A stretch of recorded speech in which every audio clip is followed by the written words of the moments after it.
ہاں، میں علاء الدین خلجی ہوں۔ میرا پیدائشی نام علی گرشاب خلجی تھا، بعد میں علاء الدین خلجی ہوا۔ میں خلجی خاندان کا سب سے زیادہ طاقتور بادشاہ تصور کیا جاتا ہوں۔ میری پیدائش سن عیسوی 1266 میں دہلی میں ہوئی اور تاج پوشی سن عیسوی 1296 میں عمل میں آئی۔ میں نے تقریباً 20 سال تک ہندوستان پر حکومت کی۔ ہندوستان کی معیشت کو بلندیوں پر پہنچانے میں میرا نمایاں کردار اور اہم رول رہا ہے۔ میرے دور میں عوام خوشحال تھے، آج کی طرح ہندو مسلم منافرت نہیں تھی۔ میں نے ہندوستان کو منگولیوں سے بچانے کے لیے ایک بڑی فوج تیار کی، وہی منگولی جس کے بارے میں مشہور ہے کہ وہ گھوڑوں کی نس کاٹ کر اس کا خون پی جایا کرتے تھے۔ انسانی گوشت ان کی لذیذ ترین غذا تھی۔ میں نے اس ظالم قوم سے اپنے ملک کی حفاظت کی، اپنے ملک کے عوام کو بچایا، لیکن آج اسی ملک میں میرے کردار کے ساتھ، میری روشن تاریخ کے ساتھ چھیڑ چھاڑ کی جا رہی ہے۔ سنجے لیلا بھنسانی نے تو شاید مسلم حکمرانوں کو بدنام کرنے کا ٹھیکہ لے رکھا ہے، اور فلمی دستاویز کے ذریعے وہ مسلمانوں کو نیچا دکھانے میں کوئی کسر نہیں چھوڑ رہا۔ اسی بدنامی کی تاریخ کو آگے بڑھاتے ہوئے اس نے فلم پدماوتی بنائی، جس نے مجھے وحشی درندہ، قاتل، ہم جس پرست، وعدہ خلاف قرار دیا۔ حالانکہ میں ایسا شخص نہیں تھا، میں نے کبھی ہم جس پرستی نہیں کی، لیکن تاریخ سے چھیڑ چھاڑ کرنے والوں کو کون سمجھائے؟ اس نے مجھے ہم جنس پرست ثابت کر کے شاید اپنے ہم جنس پرست ہونے کا اعلان کیا ہے۔ میں تو اس دنیا میں نہیں ہوں، لیکن مجھے سخت تکلیف پہنچ رہی ہے۔ کیا میں نے اسی دن کے لیے ہندوستان کو منگولیوں سے محفوظ رکھا تھا؟ اس فلم میں میرے ایسے کردار پیش کیے گئے جو میرے وہم و گمان میں بھی نہیں تھے۔ میں ایک دلیر اور نڈر بادشاہ تھا۔ یہ الگ بات ہے کہ میں پڑا ہوا انسان نہیں تھا، لیکن میں ہندوستان کا کامیاب ترین حکمراں تھا۔ میں دلہی کا پہلا ترک سلطان تھا جس نے سلطنت کو بدعنوانیوں سے پاک کرنے کے لیے مضبوط مرکزی فوج تیار کی تھی، لیکن میرے ساتھ ہندوستان کے اکثریتی فرقے سے تعلق رکھنے والوں نے ناانصافی کی۔ مجھے ایفا عہد نہ کرنے والا بتایا گیا، حالانکہ میں نے کبھی کسی سے وعدہ خلافی نہیں کی اور نہ ہی کبھی کسی کو دھوکہ دیا۔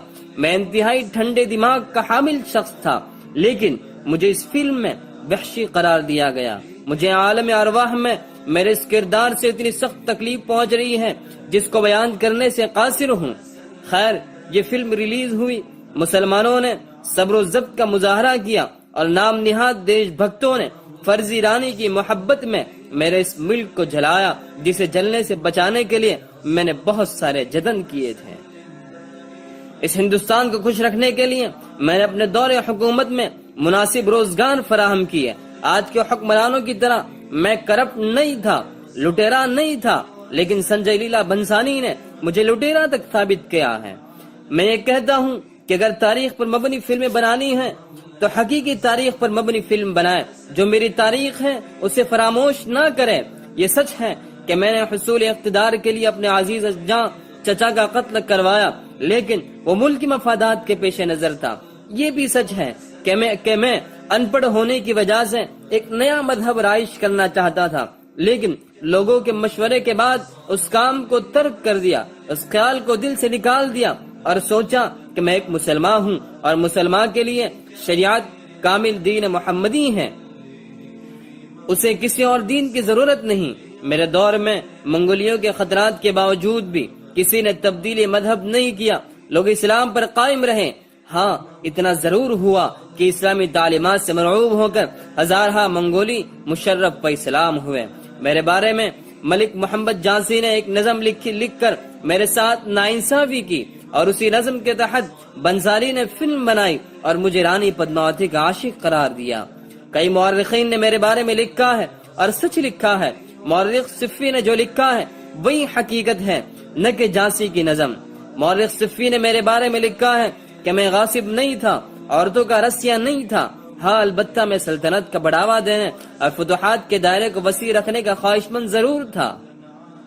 شاید سنجے لیلا بھنسانی مجھے اس طرح کے کردار میں پیش کر کے موجودہ حکومت کی منشا پر اترنا چاہتا ہے، اور اس ہندوستان جس پر میں نے 20 سال تک حکومت کی، عوامی اصلاحات کیے، اسے پستی میں دھکیلنا چاہتا ہے، اور اس میں کامیاب بھی ہو گئے۔ آج کے ہندوستان کو دیکھ کر مجھے رونا آ رہا ہے۔ کاش جس طرح کا ہندوستان میں چھوڑ کر گیا تھا آج اسی حالت میں موجود ہوتا تو اس دور سے 1000 گنا بہتر ہوتا۔ مسلمانوں نے میرے مسخ کردار پر کوئی احتجاج واویلا نہیں کیا، مجھے ان سے کوئی شکایت بھی نہیں، کیونکہ میں ایک بادشاہ تھا مسلمانوں کا، اور میرا بادشاہ محمد عربی صلی اللہ علیہ وسلم ہے۔ اور مسلمان شاید یہی سوچ کر خاموش رہے کہ ناہنجاد حقیقی تاریخ کو کبھی مسخ نہیں کر سکتے، جو حقیقت ہے وہ تو سر چڑھ کر بولے گی۔ ہاں البتہ وقتی کامیابی ضرور حاصل کر سکتے ہیں، اور شاید انہوں نے وقتی کامیابی حاصل بھی کر لی ہے۔